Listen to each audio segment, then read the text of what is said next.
अब हमारे कंटेंट में से हम तीसरा पॉइंट डिस्कस करेंगे और ये बहुत बड़ा पॉइंट है। अक्सर लोगों को यही नहीं पता टेस्ट को सॉल्व कैसे करना है। अक्सर लोगों को यही नहीं पता पेपर प्रेजेंटेशन होती क्या है। पेपर प्रेजेंटेशन को वो एक मार्कर समझते हैं, तो मार्कर से फुल बूटे बना दिए वो पेपर प्रेजेंटेशन। और भाई प्रोफेशनल लेवल पे प्रोफेशनल लेवल पे इसको प्रेजेंटेशन ही कहते हैं। आपको आज मैं सिखाऊंगा प्रेजेंटेशन किसको कहते हैं। प्रेजेंटेशंस इन चीज़ों के इर्द गिर्द घूम रही है। हो सकता है इसमें से कोई एक आधा पॉइंट कम ज़्यादा हो, लेकिन फिर भी प्रेजेंटेशन इन चीज़ों के इर्द गिर्द ही है। जी, सबसे पहले तो मैं बता दूं क्वेश्चन रेफरेंस। हम एक पेज पे क्वेश्चन रेफरेंस डाल देते हैं, बाकी पेज पर डालते नहीं। अगर एक क्वेश्चन का रेफरेंस डाल दिया, उसके आगे पार्ट्स हैं, तो हम एक जगह पे क्वेश्चन का रेफरेंस डाल देते हैं, बाकी पार्ट्स खाली लिख देते हैं। तो भाई वहाँ का क्वेश्चन का रेफरेंस कौन लाएगा, मेन क्वेश्चन रेफरेंस कौन पकड़ेगा, हमें ये मसले आते हैं। अगर उन चीज़ों से निकल जाए तो माशाल्लाह हमने क्या करना होता है, हमने पेपर को बचाने के लिए एक ही पेज पे 2-2 3-3 क्वेश्चन सॉल्व कर देने होते हैं। आपको मैं दिखाऊंगा, वो 3-3 बॉक्स होते हैं, वो आई कैप ने एम नहीं बना दिए। 5,000 पेपर की फ़ीस देते हो ना, आई कैप ने इसमें तो बढ़ा दी है, तो वो इन्हीं चीज़ों की देते हो कि आप एक पेज पे खुला डुला करके लिख सको। और हम क्या करते हैं, हम कंजूसी करते हैं और अच्छी वाली कंजूसी करते हैं, और वहाँ से फिर आई कैप भी वो कंजूसी के फिर रिमार्क्स ऐसे देता है, आपको लग पते जाते हैं। आई कैप आपके ये चीज़ ना सॉल्व करने की वजह से, इस तरीके को ना फॉलो करने की वजह से आई कैप पूरे मार्क्स काट देता है। वो ये नहीं कहता चलो इस बच्चे ने किया तो है, मैं उतना चेक करूँ, कहता नहीं मैं नहीं करता। इसके बाद क्या करते हैं बच्चे, अपनी मर्ज़ी के बाल फंड यूज़ करते हैं, भाई वो भी नहीं करने।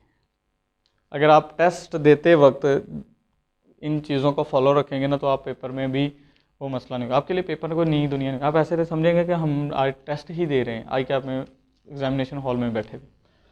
इसके बाद एक आ जाती है चीज़ सिंगल पेन यूज़ करना। ये अक्सर लोगों को आदत होती है मार्कर वगैरह भी साथ यूज़ करने की। भाई आई कैप की तरफ से मना नहीं है, लेकिन आई कैप ने पेपर प्रेजेंटेशन रिक्वायर्ड नहीं की। आई कैप ने कहा कि चीज़ें लिखी हुई हों, खूबसूरत तरीके से लिखी हों और मेरे लिए समझ आ जाएं। ये चीज़ जब आई कैप ने ये चीज़ें कही हैं, तो फिर हमें एक्स्ट्रा टाइम, ये एक मार्कर खोली बंद कर दी, फिर ये दूसरी खोली बंद कर दी, ये चीज़ से हम बच जाएंगे। हम मार्कर से वो फुल बूटे बना के लिखेंगे ना, वो कहीं ना कहीं सेकंड्स में हमारा टाइम ले रही होगी। हम जब पैनिक हो रहे होंगे, हमें तब वो चीज़ वैसे नहीं समझ आ रही होगी। जब हम किसी सिनेरियो क्वेश्चन को सॉल्व करते पैनिक हो जाएंगे ना, तो वह फिर एक मरतबा मार्कर यूज़ करना, एक मरतबा वो यूज़ करना, ये चीज़ हमारे समय से बाहर चली जाएगी भी। तो इसलिए प्लीज़ कोशिश करें कि एक ही सिंगल पेन यूज़ करें। वो मैं करना सिखाता हूँ कैसे करना है, लेकिन आई कैप की तरफ से मना नहीं है मार्कर वगैरह यूज़ करना। उसने कहा ब्लैक यूज़ करो, तो बाकी वो आपकी अपनी चॉइस होगी। मेरा काम है आपको स्मार्ट वे सिखा देना। अच्छा, अगला पॉइंट है MCQs। हम क्या करते हैं पता नहीं, अजीबो तरीक फॉर्मेट बना देते हैं MCQs, यहाँ पूरे का पूरा आंसर ही MCQs का लिख देना। तो ये आप पढ़ लें। कह रहा है कि while writing MCQs answers on sheet, कौन सी sheet, answer sheet, just mention, क्या मेंशन करना है, MCQs question reference 1 2 3 and answer reference. Reference देते हैं भाई, रेफरेंस देने से टाइम बचाओ। पूरे का पूरा काम करके डंकी वर्क क्यों करो। मेरे उस्ताद मोहतरम कहते होते हैं, वो कोई इस तरह का काम कर देना कि जो मतलब कि टाइम ज़्यादा ले ले, उसको वो डंकी वर्क बोलते हैं। तो मैं भी उन्हीं से पढ़ा हूँ, तो ऑब्वियसली अपने ही टीचर को फॉलो करूँगा। इसके बाद अगला पॉइंट आ जाता है अवॉइड कटिंग। आप ठीक है, कटिंग हो जाती है जब आपने वो पीछे जो मैं चीज़ें डिस्कस करके आया हूँ, लिख के देखने वाली, डेली बेसिस का काम, डेली बेसिस पर लिख के देखना, फिर इस चीज़ से बच जाओगे। जब आप ज़्यादा कटिंग करोगे तो आई कैप पे क्या इंप्रेशन जाएगा। इधर आप मार्करें यूज़ कर रहे हो माशाल्लाह, इधर आप कटिंग शुरू कर दो तो आई कैप कहेगा माशाल्लाह ए जेडी है, इससे बेहतर था कि ये कटिंग रोक देते। मार्कर बार बार यूज़ करने से बेहतर था कि कटिंग को स्टॉप कर देते। इससे आगे क्या कह रहे हैं, under writing on answer sheet. Oh sorry, ये मैंने थोड़ा सा रिमूव करना था, ये अंडर नहीं है। Over writing on answer sheet. अब ओवर राइटिंग क्या चीज़ है, कटिंग कर दी, उसके ऊपर ही एक लफ्ज़ लिखा गया है भाई, उसको कट कर दो, कट करके लिख दो, उसी को ही घुमा घुमा के मतलब कि दोबारा लिखना। लाइक डाटा मैं थोड़ा सा अगर समझा दूं, ये देखें, मुझसे ए लिखा गया है एमसीक्यूज में, अब इसको इस तरह कर दो, अब डी बना दो अलहदा से। आई कैप इस चीज़ के नंबर नहीं काटेगा कि अगर आपने एक चीज़ को लिख दिया और साथ दूसरा एमसीक्यूज लिख रहे हैं, इस चीज़ से आई कैप नहीं मना करेगी। लेकिन आप ये हरकत कर दो, ए को फिर गूढ़ा कर करके ये वाली चीज़ करो कि भाई वो गलत है, इस तरह की हरकत ना करें कि वो उससे ये भी ना समझ आए कि बाज़ दफ़ा ये तो मैंने तो डी लंबा डाल दिया, बाज़ दफ़ा इस तरह की हरकत कर देते हैं, उसको फिर ए को डी बना रहे होते हैं। तो जब डी बना रहे होते हैं, वो चीज़ अगर उसके समझने में ना आई, वो चीज़ सही भी हुई तो उसने गलत कर देनी। इसलिए मैं कह रहा हूँ ओवर राइटिंग, ये अंडर को काट दें, ये कुछ नहीं है, over writing on answer sheet. फिर लास्ट पॉइंट है 7वें नंबर पर, इम्पोर्टेंस ऑफ क्वेश्चन रिक्वायरमेंट। ये बहुत इंपॉर्टेंट है भाई, क्वेश्चन की रिक्वायरमेंट को समझना, फिर उस क्वेश्चन को परफॉर्म करना, ये इन चीज़ों से सबसे ज़्यादा ये इंपॉर्टेंट है। ये चीज़ आएगी, इसके बाद ये चीज़ें शुरू होती हैं। इस पर मैं डिटेल से बात करूँगा एंड पे इंशाल्लाह, तो आपको समझ आ जाएगी। इसको अभी हम इतना डिस्कस नहीं कर रहे, आगे चलते हैं।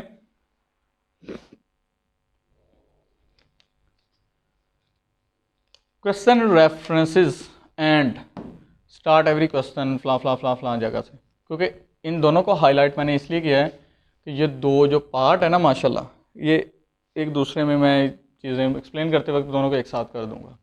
इसलिए पहले 2 पॉइंट हम डिस्कस करते हैं। लो जी, सबसे पहले तो हम इसको प्रैक्टिकली मैं आज आप लोगों को चीज़ें समझाऊंगा। ये देखें, एक मिनट ज़रा,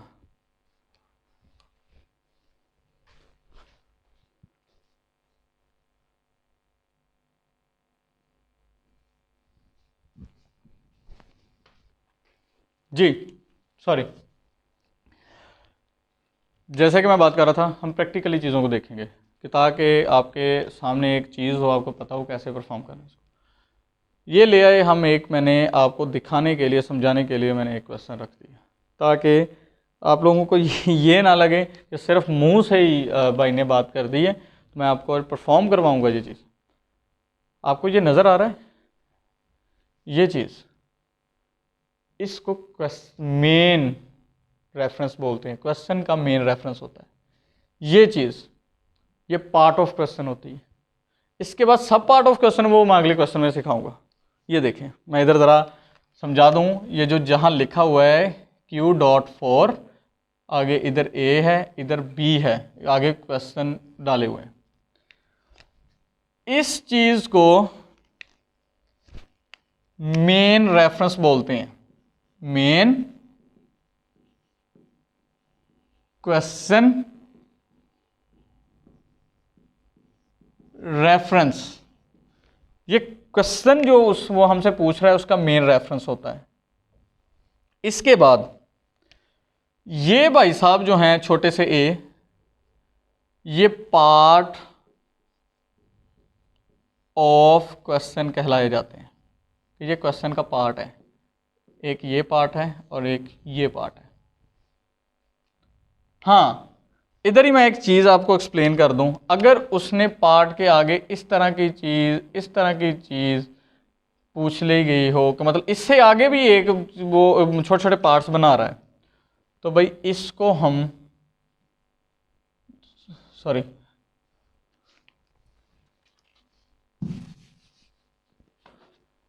ये तो हो गए हमारे, अगर इससे आगे वो 1 2 मतलब ये बी पार्ट है, इसी के आगे वो छोटे छोटे और पार्ट बना रहा है, तो इसको हम बोलते हैं सब पार्ट ऑफ क्वेश्चन। ठीक है, ये हो गया मेन क्वेश्चन का मेन रेफरेंस, ये हो गया पार्ट ऑफ क्वेश्चन, ये हो गया सब पार्ट ऑफ क्वेश्चन। हम लिखते वक्त क्या करते हैं, अगर पहली शीट पे अगर ये इस तरह के उन्होंने 2 मेन रेफरेंस पूछ लिए, पहली शीट पे ये डालते हैं, बाकी शीटों पर बस ए बी डाल के तो चले जाते हैं। और भाई ये कहाँ छुपा देते हो, और अगर माशाल्लाह क्या कहते हैं कि ये तो सही जगह डाल दिया, ये भूल जाते हैं। पूरा क्वेश्चन लिखना नहीं होता। मतलब इसने पूछा है under the provisions of contract act 1872 identify 7 difference between coercion and undue influence. ये पूरा लिखने की जरूरत नहीं है भाई, इसको बस रेफरेंस डालो। ये देखो क्वेश्चन 4 है, आगे ए रेफरेंस डाल दो, आगे सॉल्व सोल्यूशन शुरू कर दो। हम क्या करते हैं, पूरा का पूरा क्वेश्चन लिखने के चक्कर में पूरे टाइम वेस्ट कर देते हैं। तो मैं आपको इसका एक मैंने इसकी प्रॉपर आज तैयारी की है कि ताकि आपको चीज़ें ज़रा आज मज़ा आएगा आपको करने में। देखें ये इसी क्वेश्चन का मैंने सॉल्यूशन भी डाल दिया साथ ही, जो मैंने पीछे ये देखें, ये हो गया क्वेश्चन ए पार्ट, बी पार्ट, क्वेश्चन का मेन रेफरेंस, और ये चीज़ ये लेफ्ट पेज हो गया, वहाँ पे भी शीट इसी तरह की होगी, ये राइट पेज हो गया। यहाँ पे क्वेश्चन का रेफरेंस डालने का अंदाज़ देखो मेरा, ये नीचे शुरू कर, यहाँ पे क्वेश्चन का रेफरेंस डालने का अंदाज़ देखो भाई। एक ही शीट के नीचे दूसरा क्वेश्चन नहीं लिख देना, क्योंकि वो कह रहा है start every question part of question, main question हो जाए। मेन क्वेश्चन मतलब अकेला ये लिखा हुआ हो, ये वाले ना हो। पार्ट ऑफ क्वेश्चन अगर ये भी दिया हो, सब पार्ट ऑफ क्वेश्चन, अगर इसके आगे एक और, ये 3 खाने आई कैप बनाता है, इसलिए ये मेन का होता है, ये सब पार्ट का होता है, ये सब पार्ट का होता है। अगर ये तीनों में से मतलब कोई भी क्वेश्चन हो, वो कह रहा है तीनों को न्यू या फ्रेश पेज से स्टार्ट किया करो। अगर यहाँ पे एक क्वेश्चन खत्म हो गया तो इसके नीचे खाली जगह, बेशक सारा पेज ही बचे, उसमें से स्टार्ट नहीं करनी। आई कैप आपके मार्क्स काटेगा नहीं, आई कैप पूरा क्वेश्चन काटेगा आपका। उसको अगले पेपर पे या अगले पेज पे सॉल्व किया करो। अब मैं इसको थोड़ा सा आपको समझा दूं, कुछ ऐसी चीज़ें जो आपके माइंड में क्वेश्चन बन सकते हैं, लेकिन माशाल्लाह आप बनाएंगे नहीं, जानता हूं, क्योंकि पहले भी मैंने ये चीज़ें देखी हैं।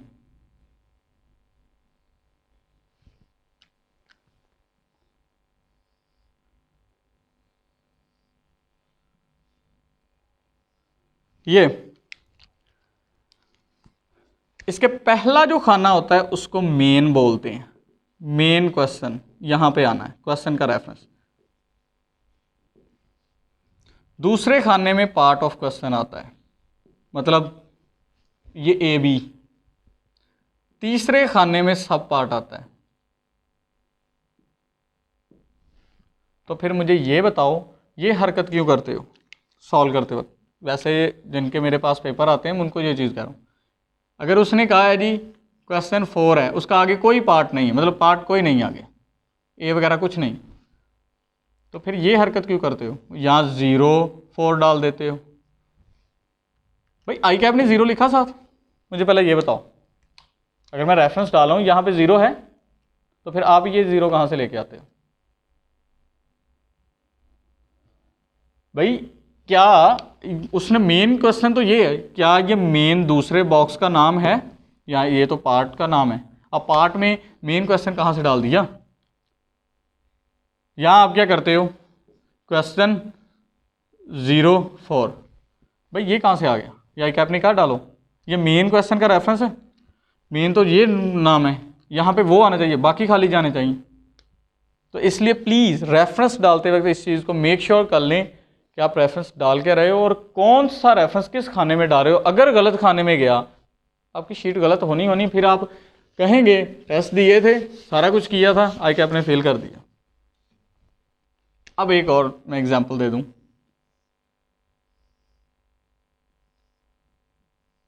जी हम क्या करते हैं, क्वेश्चन डाल के इधर 4 डाल दिया, और भाई ये हरकत भी नहीं करनी। मेन रेफरेंस सिर्फ ये डालना है, ये वाला सही है। यहाँ 4 आ गया, इनको खाली छोड़। अगर वो पार्ट ऑफ क्वेश्चन पूछ ले साथ, यहाँ 4 आ गया, यहाँ ए आ गया, अगर ये खाली, ये रेफरेंस डालना है। इसके अलावा एक और रेफरेंस डालने का तरीका है, अगर वो सब पार्ट भी साथ पूछ ले, यहाँ 4 आ गया, यहाँ ए आ गया, एक आगे फर्दर ए पार्ट। अब एक चीज़ एक्सेप्शन है कि कहाँ पे ये सारे पॉइंट एक ही लाइन में डाले जा सके, वो मैं बताता हूँ। हाँ, आपको एक चीज़ बता दूँ, मेन क्वेश्चन के बाद आगे A B C part and इस तरह के छोटे छोटे 1 2 3 4 की चीज़ें जो हैं या डॉटेड वो डाल दे, बुलेट्स जिस तरह के मर्जी वो डाल दें। ये अलाउ है कि आप एक पेज पे पेपर पे कर सकते हो, मतलब एक पेज पे कर सकते हो। मेन क्वेश्चन के अलावा जो उसके पार्ट्स एंड सब पार्ट्स हैं ये आप एक पेज पे कर सकते हो, ये अलाउ है। बट बच्चा जब पैनिक हो रहा होता है, बच्चा जब एग्जाम प्रेशर में होता है, उसको पता ही नहीं होता कि क्या वो अलाउ किया क्या नहीं, वो क्या करता है मेन क्वेश्चन को भी एक ही पेज पे सॉल्व कर देता है। इस वजह से गलतियां हो जाती हैं। जब वो गलतियां होती हैं तो मैं टेस्ट लेते वक्त बच्चे से कहता हूं कि जो आई कैप ने एक्सेप्शन दिया आपको, जो चीज़ अलाउ की है उसको भी समझ लो कि डिस अलाउ है।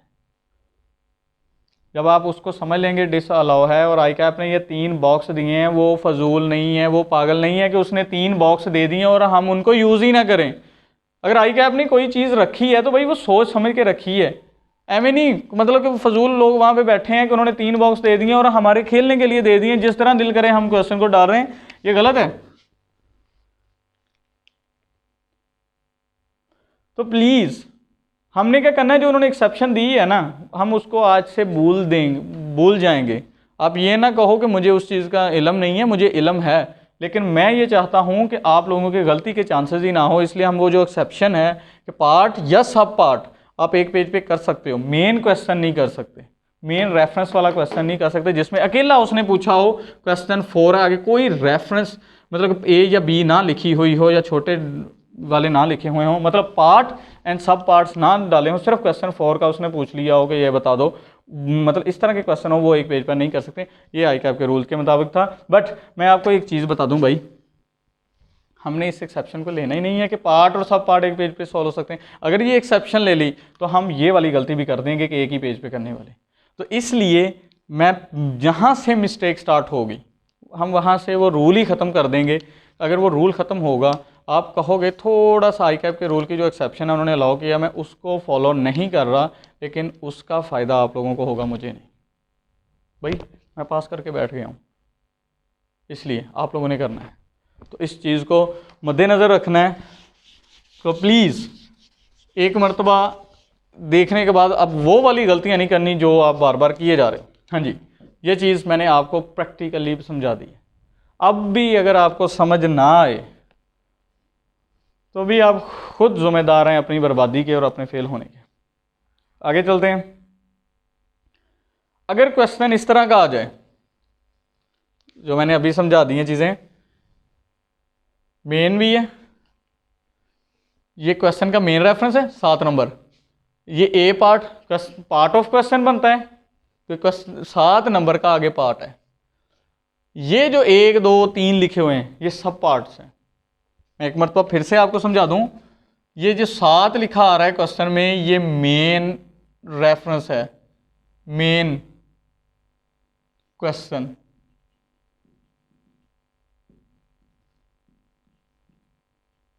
रेफरेंस, ये जो 7 ए आ रहा है ये पार्ट ऑफ क्वेश्चन है।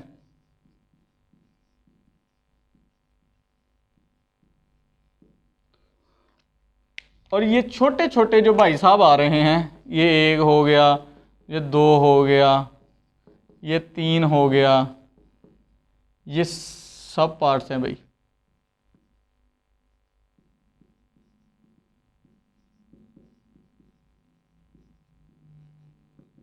ये चीज़ अब तीनों को मैंने अलग-अलग फिर से एक्सप्लेन कर दिया। अगर अब भी गलती हो ना तो मैं कहूँगा जाओ बाढ़ में, मैंने इतना समझा भी दिया, फिर भी अगर आप गलती करो तो गलत है। ये मेन का बॉक्स है, मेन ये वाला, ये पार्ट का बॉक्स है, ये सब पार्ट का बॉक्स है।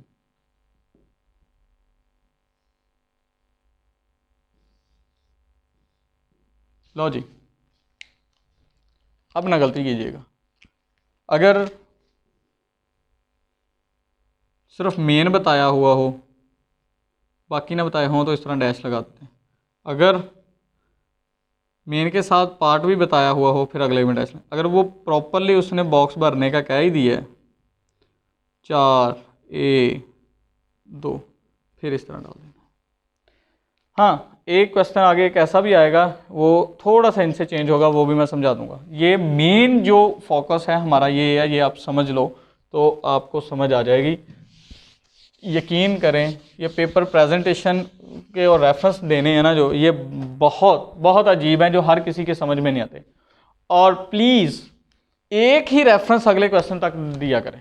अगर आपके एक क्वेश्चन को सॉल्व करते वक्त 2 या 3 शीटें या पेज यूज़ हो रहे हैं, तो प्रॉपर मेन क्वेश्चन रेफरेंस या पार्ट ऑफ क्वेश्चन प्रॉपर दिया करें कि अगर मिसाल के तौर पर क्वेश्चन 7 का ए पार्ट और मेन क्वेश्चन मतलब 7 और part of question A and सब पार्ट ऑफ क्वेश्चन आई, ये तकरीबन 3 पेज पे गया है, तो तीनों पेज पे ये तीनों रेफरेंस होने ज़रूरी हैं। तो उन्होंने 3 पेज पे बॉक्सेस बनाए होते हैं, पेज पे क्या पूरी शीट पे बॉक्सेस बनाए होते हैं 3-3, वो आपने प्रॉपर हर पेज पे वो रेफरेंस डालते रहना है कि अभी तक ये क्वेश्चन पिछला ही चल रहा है। ये हरकत नहीं करनी कि एक जगह पे डाल दिया बाकी का कि पता ही है कि आगे चल रहा है, ये हरकत करनी। ये एफएससी लेवल पर, इंटर लेवल पर या बोर्ड में हम ये काम कर लेते थे, यहाँ नहीं करना कि एक जगह पे क्वेश्चन का रेफरेंस डाल दिया तो चलता ही गया जब तक न्यू क्वेश्चन का रेफरेंस ना है। सो प्लीज़ ये वाली हरकत नहीं करनी। अगर आपका दिल कर रहा है क्वेश्चन 7A उसका एक पार्ट कर लिया, आगे कोई और क्वेश्चन सॉल्व करते रहे, ये अभी 2 नहीं किए, तो आपको ये चीज़ जब आप दोबारा से इनमें से एक को सॉल्व करने लगे, जब आप पूरा रेफरेंस डाला होगा उसको मिल जाएगा भाई ये वहाँ से रिलेट कर रहा है। ज़रूरी नहीं कि एक पेपर पैटर्न है कि भाई एक क्वेश्चन से ही सॉल्व करना है और एक क्वेश्चन को पूरा जब तक वो हुआ ना तो तब तक अगला क्वेश्चन ही पकड़ना, ऐसा नहीं। जब आप पूरा रेफरेंस देंगे तो जिस तरह मर्जी पेपर को सॉल्व करें उसको मुश्किल नहीं होगी चेक करने में। लेकिन आप क्या करेंगे, तो आप अंदर से एक क्वेश्चन का रेफरेंस दे लेंगे और बाकी पेजेस पर भी आप खुद से ज्यूम कर लेंगे कि वो समझ लेगा, भाई वो नहीं समझेगा, उसके पास इतना टाइम नहीं है आपके इस तरह के हरकतों को डील करने का, वो चुप करके क्रॉस करने का टाइम उसके पास है, वो कराएगा क्रॉस लगाएगा, फिर आपके पास दोबारा से आप उसमें जाएंगे, उसको पता चल जाएगा। जी ये चीज़ें देख रहे हैं, ये मैंने इधर समझा दी। इसी तरह ये मेन है, ये पार्ट है, ये सब पार्ट है, और एक पेज पर एक ही क्वेश्चन करना है। वो चीज़ मैं आप फिर से समझा दूं भाई, एक चीज़ जो मैं रह गई इधर, जिस क्वेश्चन के पार्ट ये हों या सब पार्ट हों उसके मार्क्स अलहदा अलहदा उसने डाले हों। जिस मेन क्वेश्चन रेफरेंस के, मतलब मेन क्वेश्चन रेफरेंस कौन सा, 7, उसके पार्ट्स हो जाएं या सब पार्ट हो जाएं। पार्ट्स कहां से, मैं वो चीज़ दिखा देता हूं। ये देखें, ये पार्ट्स 2 हैं दिए हुए, यहां पे सब पार्ट नहीं है, इन दोनों के मार्क्स अलग अलग हैं। यहां पार्ट आ गया, ये सब पार्ट्स हैं, इन तीनों सब पार्ट्स के मार्क्स अलग अलग हैं। भाई जब उसने मार्क्स अलहदा अलहदा दे दिए तो मतलब ये 3 बॉक्स भी अब हर पेज पे अलहदा अलहदा ही, फ्रेश पेज पे ही ये चीज़ यूज़ होनी। इसीलिए मैंने इस क्वेश्चन को ये वाली हेडिंग के नीचे रखा हुआ। तो इसको तीनों को फ्रेश पेज पे ही यूज़ करना है। ये जो सब पार्ट्स हैं ना, ये इस खाने में जाएंगे। ये तकरीबन कितने, 1 2 3, मिसाल के तौर पर ये एक सब पार्ट्स एक ही पेज पे सॉल्व होगा तो ये 3 पेजेस पे ही अलहदा अलहदा जाएंगे। हरगिज़ ये कोशिश नहीं करनी कि भाई एक ही पेज पे सभी को सॉल्व करके रख दो, तो एक पेज पे करोगे फिर ले आना पेपर में अवार्ड। आगे चलें, ये मैंने डाल दिया, ये मेरा क्वेश्चन सॉल्व होते मेरे आधे पेज पे आया, मैंने अगला पेज खाली छोड़ दिया, मैंने नहीं यहाँ से स्टार्ट किया, भाई फ्रेश पेज से स्टार्ट किया, प्रॉपर रेफरेंस। ये तीसरे नंबर का किया, ये पहले नंबर का किया। ये चीज़ समझ लो, देख लो ध्यान से, वीडियो को स्टॉप करके समझ लो, नहीं समझ आ रही रिवाइंड करके देख लो दोबारा से। अगला चीज़, जी आगे मैं गाइड कर दूं आपको। अब एक ऐसा क्वेश्चन आ गया जो मैं कह रहा था कि एक ऐसा जो मैं आपको एक्सेप्शन के तौर पे समझाऊंगा। ये क्या है,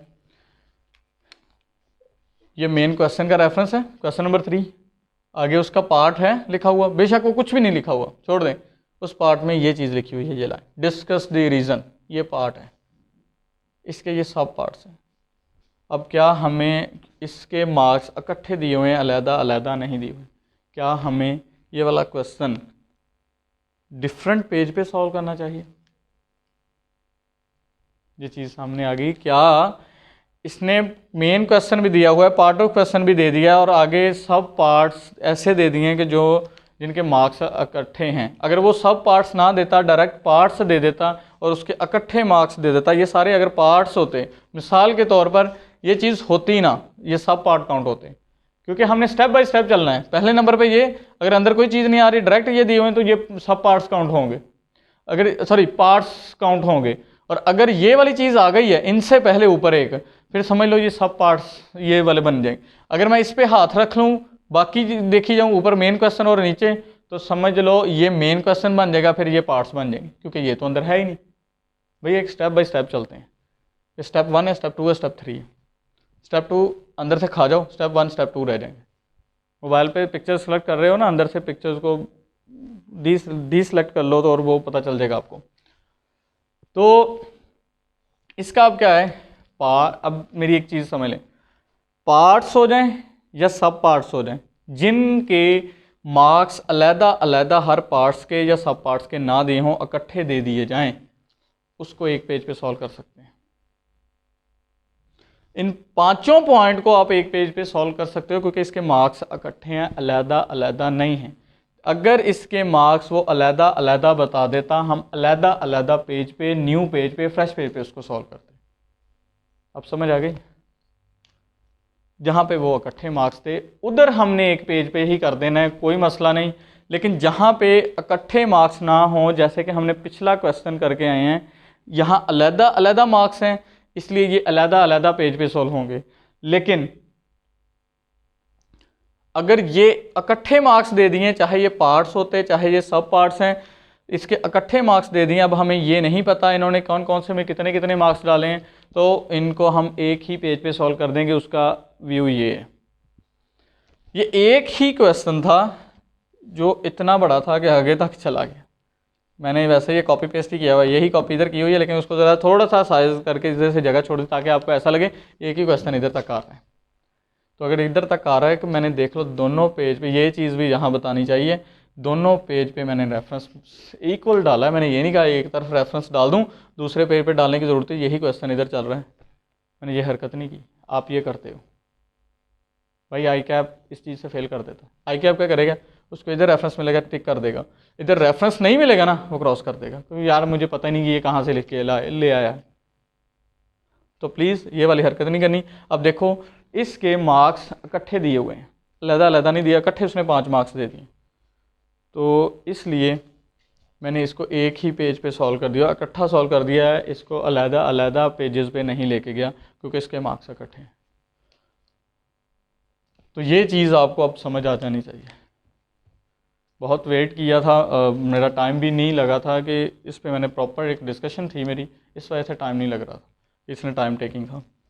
तो फिर से मैं कहूँगा इसके बारे में कोई क्वेश्चन, मैंने इसीलिए साथ साथ ये चीज़ रखी है कि आप यहाँ पे मुझसे बात कर सकें। बाकी मैं डिस्क्रिप्शन में भी ये चीज़ें डाल दूँगा। अब अगली पॉइंट है हमारा, ब्लैक बॉल पेन को तो यूज़ करना ही करना है, वो तो पता ही है पॉइंट। अब सिंगल पेन यूज़ करने का तरीकाकार क्या है? सिंगल पेन यूज़ करने का तरीकाकार ये है, मिसाल के तौर पे ब्लैक उन्होंने कहा है तो ब्लैक ही करूँगा।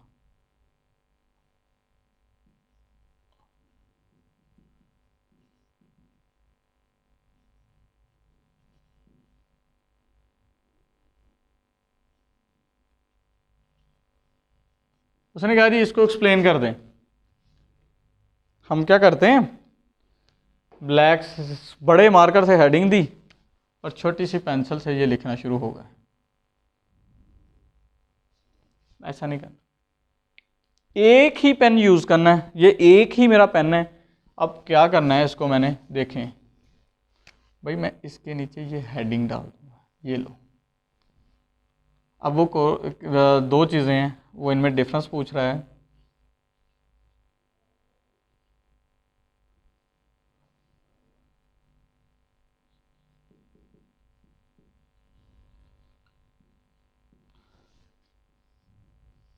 लो जी, ये मेरी हेडिंग भी बन गई, काम भी बन गई।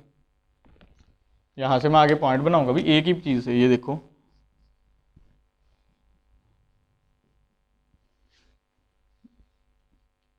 ये वाली काम कर लिया।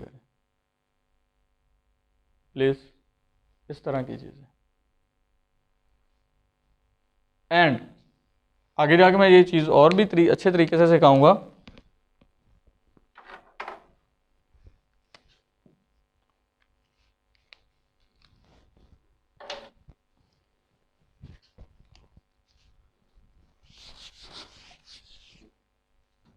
ये मैंने नीचे को सॉल्व किया है, ये डिफरेंस बताने का ये भी एक तरीका कार होता है। यहाँ पे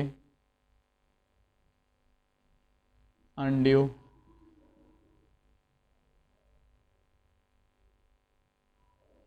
भाई स्पेलिंग से ज़रा माफ़ी दे दीजिएगा, स्पेलिंग गलत हो सकते हैं मेरे, लेकिन मेरा काम है आपको कॉन्सेप्ट दे देना। लो भाई, आप ये चीज़ भी कर सकते हो, दोनों तरीक़ों से आप डिफरेंस को एक्सप्लेन कर सकते हो। अगर आपको लगे शीट पे जगह नहीं बचेगी इस तरह, तो आप ये वाली चीज़ कर लें। और हेडिंग देने का तरीकाकार एक ही पेन पकड़ना है, उससे वही चीज़ लिखनी, नीचे डबल लाइन लगा दें, लो जी आपकी हेडिंग बन गई। आपको बार बार मार्कर यूज़ करने की ज़रूरत भी नहीं। ये इतना का सिंपल सा तरीका था, जो आपको लग रहा था पता नहीं कि मतलब कि क्या चीज़ है, किस तरह है। ओहो, मुझे लग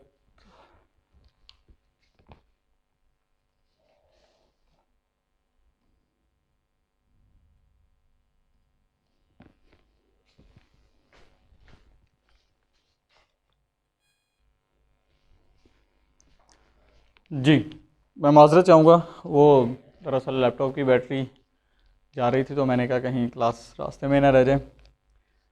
तो चलें, मैंने आपको ये हेडिंग सिंगल पेन यूज़ करना तो समझा दिया, उसी से हेडिंग बनानी है। उसी से जी हेडिंग बनाने का तरीकाकार ये है कि उसके नीचे जो आप जिसकी हेडिंग बनाना चाह रहे हैं उसके नीचे डबल लाइन लगा दें, हेडिंग बन जाती है। चलें, यहाँ पे मतलब कि ये चीज़ आपकी सेव कर रहा हूँ मार्कर के, मार्कर को बार बार यूज़ करेंगे तो वो जब आप एग्ज़ाम में प्रेशर लेवल आप में से वो आपके ऊपर से गुजरा होगा, उस वक्त मार्कर आपको इरिटेट कर सकती है। आप एग्ज़ाम में जो चीज़ें आती हैं वो भी भूल जाएंगे, फिर आपको ऐसे लगेगा जैसे टाइम तो थोड़ा रह गया, टाइम मैनेजमेंट में प्रॉब्लम आ गई ना, तो आप गए फिर काम से। तो इसलिए ये काम करना है कि कोशिश करना है एक ही पेन जो हो तो उसी को सॉल्व कर, उसी को बदलना ही ना पड़े। चलो आगे चलते हैं। अब इसका तो मैं फॉर्मेट दिखाऊंगा, इसका मैं समझाने की ज़रूरत नहीं पड़ेगी मुझे ज़्यादा, कि किस वो एक ही फॉर्मूला बताऊंगा, आपने उसी को फॉलो करना है। शॉर्ट मैंने ये चीज़ पहले से बोल भी दी है, इसलिए हम जल्द से जल्द अपनी चीज़ों को वाइंड अप करने की तरफ लेके जा रहे हैं, लेकिन अभी बहुत कुछ पड़ा है एक्सप्लेन करने वाला। ये फॉर्मेट है, ये देख लें, मैंने कहीं भी छोड़ी नहीं है कोई चीज़ कि आप लोगों को समझा ना सकूं। मेन क्वेश्चन डाल दिया, ये क्वेश्चन मेन है, इसके आगे पार्ट्स ऑफ पार्ट्स नहीं है, मेन क्वेश्चन डाल के बाकी डॉट लगा दिए। एक और चीज़ मैंने इधर ये MCQs मैंने पहले इधर बॉक्स बना दिए, फिर मुझे समझ आया कहीं आप भी बॉक्स ना बनाना शुरू कर दो। हाँ, इसके दरमियान में एक लाइन लगाना चाहते हो तो लगा सकते हो, इस तरह भी बॉक्स बनाने की ज़रूरत नहीं है। वहाँ पे शीट इस तरह लाइनों में होगी, बस इनफ। आपने रेफरेंस डालना है, MCQs नंबर, आपने आंसर लिख देना है, ये वाली काम कर देना है, वो मार्क कर लेगा। कोई पूरे का पूरा आंसर देने की ज़रूरत नहीं भाई, ABC, उसके पास भी क्वेश्चन पेपर पड़ा हुआ है, वो कर लेगा। मेन क्वेश्चन का इधर हेडिंग देनी है, पता चले कि भाई कौन सा हम क्वेश्चन कर रहे हैं, चाहे वो MCQs वाले का क्वेश्चन कर रहे हैं तो आगे नीचे MCQs को इस फॉर्मेट में डाल देना है, और ये वाली हरकत पेज के सेंटर में करते हैं। और इतना नहीं कि इस तरह की हरकतें नहीं करते, ये देखें A का C, 2 का D, 3 का C, ये वाला काम नहीं करते भाई। इसको इधर और इतने इतने फासले से लिखते हैं कि सेंटर में भी रहे और फासला भी हो, कि मज़ा भी आए, वो प्रेजेंटेशन खूबसूरत भी लगे। ये कि जोड़ जोड़ के यहाँ पेज की इस तरह नुक्कर में लिखने की क्या चीज़ें हैं, मैंने देखी हैं। आपके चीज़ों को देखता हूँ तो मैं कमाल करता हूँ कि भाई क्या कर दिया है। और एक चीज़ और, अगर आपको लगता है कि ये वाला MCQs नहीं है, इसको काट के इसके साथ लिख दें, वो ठीक हो जाएगा। आगे चलते हैं। ये चीज़ मैंने आपको पहले भी बता दी, वो पीछे मैंने बताया था कि ये अंडर नहीं आएगा, इधर चेंज कर दिया, उधर वो थोड़ा सा रहता है। कटिंग वगैरह नहीं करनी भाई। कटिंग क्या है, कोई चीज़ लाइन लिख रहे हैं अंदर से भूल गए, वो बार बार उसको काटेंगे। बार बार वो काटने की मेन वजह ये होती है, आपने जब क्रैम की थी, आपने चीज़ों को प्रिपेयर किया था, लिख के नहीं देखा था, आपने टेस्ट नहीं दिए हुए। पेपर में कटिंग इस वजह से होती है, टेस्ट सेशन में कटिंग इसलिए होती है आप घर में लिख के नहीं देखते चीज़ों को। और ओवर राइटिंग मसला कि माशाल्लाह एक लफ्ज़ लिखा गया है और उसी को ठीक करने बैठ गए, उसी के ऊपर ही पेंसिल घुमा घुमा के डी बना दिया, उसी को घुमा घुमा के हेडिंग बना दी, इसको ओवर राइटिंग बोलते हैं। तो इसलिए इन चीज़ों से आपने अवॉइड करना है प्लीज़।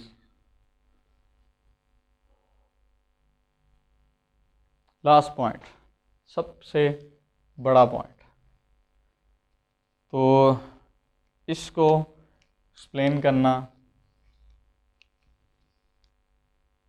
चलें करते हैं।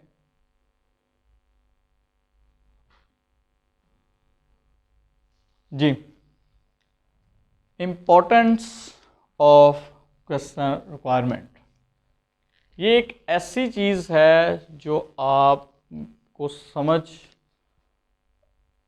आने के बावजूद आप समझते नहीं।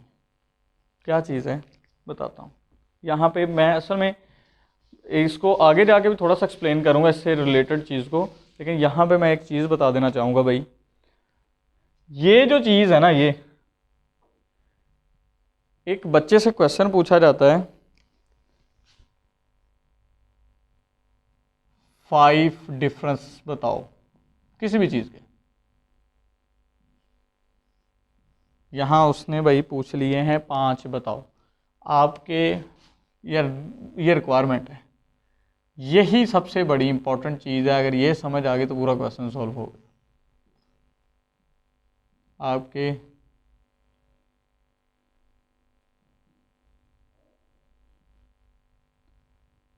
मिनिमम 5 होने लाजमी है। अगर उसने खुद ये चीज़ बोल दी है ना कि मुझे ये 5 चाहिए, 10 चाहिए, 7 चाहिए, तब कम से कम वो लाजमी लिख देने हैं कि जो वो इधर पूछ रहा है। अगर वो कह देता है लिस्ट डाउन कर दो, या एक्सेप्टेंस मिसाल के तौर पे पूछ लेता है इसके एसेंशियल बता दो, और मार्क्स आगे पूछ लेता है 5, नॉर्मली वो इतने 5, 6, 7, 8 या 10 इनमें से वो कुछ पूछ लेता है, तो आप प्लीज़ ये हरकत ना किया करें कि अगर उसने 5 मार्क्स पूछे हैं तो 5 ही पॉइंट बताने, 6 पूछे हैं तो 6 ही बताने, 7 पूछे हैं तो 7 ही बताने। और भाई यहाँ पे उसने क्या आपको क्लियरली पूछा है कि भाई मुझे 5 पॉइंट बताओ, मुझे 6 बताओ, मुझे 7 बताओ? क्या उसने पूछा है? नहीं ना पूछा। तो फिर आपने जितने उसके एसेंशियल बुक में लिखे हैं कोशिश करो वो सारे लिख दो सेफ जोन में रहते। अगर वो खुद कह दे कि मुझे 5 चाहिए या मुझे 6 चाहिए पॉइंट, तो फिर आपके मिनिमम उतने होने चाहिए जितने उसने पूछ लिए हैं, मैक्सिमम की कोई लिमिट नहीं है। लेकिन अगर वो कुछ बताता ही नहीं है मुझे कितने चाहिए, तो मार्क्स के अकॉर्डिंग फैसला ना करके बैठ जाओ कि भाई ये कहेगा। हो सकता है वो 5 को मल्टीपल कर दे 2 के साथ, हो सकता है वो 6 को 2 के साथ कर दे, पॉइंट ही इतने हों। आप क्या कर लोगे? फिर आप कहोगे ओहो उसने तो, हमने तो पूरा लिख किया था, उसने हमारे इसमें से मार्क्स डिडक्ट कर लिए। तो भाई वो इस वजह से डिडक्ट होते हैं। रिक्वायरमेंट को देखें वो कहना क्या चाह रहा है, रिक्वायरमेंट के साथ मार्क्स को भी देखें वो कहना क्या चाह रहा है। तो प्लीज़ फैसला ना कर दें खुद से फैसले ना किया करें। अगर वो क्लियरली पूछें तो उतने मिनिमम होने चाहिए। अगर वो कोई चीज़ ऐसे, ये अक्सर डिफरेंस में मसला हो रहे होते हैं, अगर यहाँ वो कोई चीज़ अगर वो ओवरऑल पूछ लेता मुझे एक्सेप्टेंस के एसेंशियल चाहिए, अब उसने ये नहीं कहा मुझे कितने चाहिए, तो भाई कम से कम कोशिश करो कि सारे लिखे जा सकें ताकि आपके मार्क्स फुल आ सकें। अब इसके अलावा एक और मसला आता है रिक्वायरमेंट को समझने में।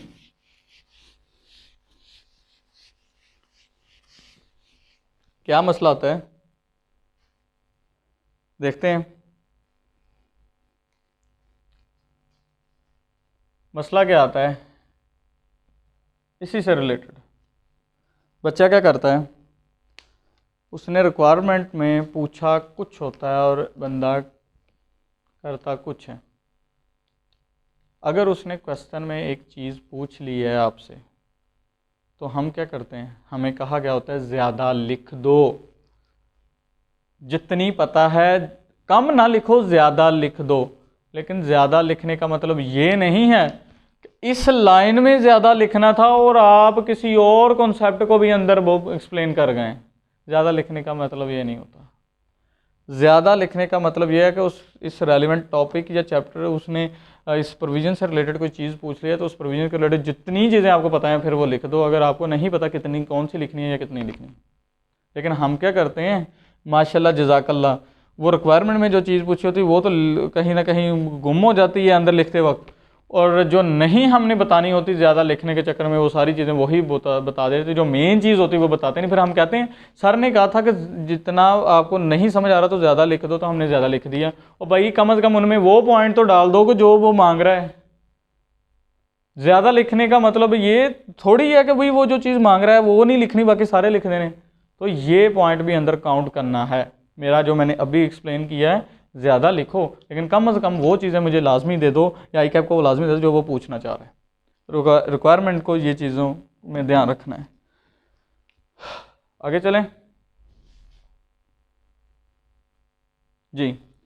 तकरीबन हमने ये भी समझ ली, हमने ये तो आपको ऑब्वियसली पता ही है इंस्ट्रक्शन के दौरान, ये भी चीज़ हमने एक्सप्लेन कर दी, MCQs को भी कर दिया, कटिंग शटिंग को भी कर दिया, रिक्वायरमेंट को भी कर दिया।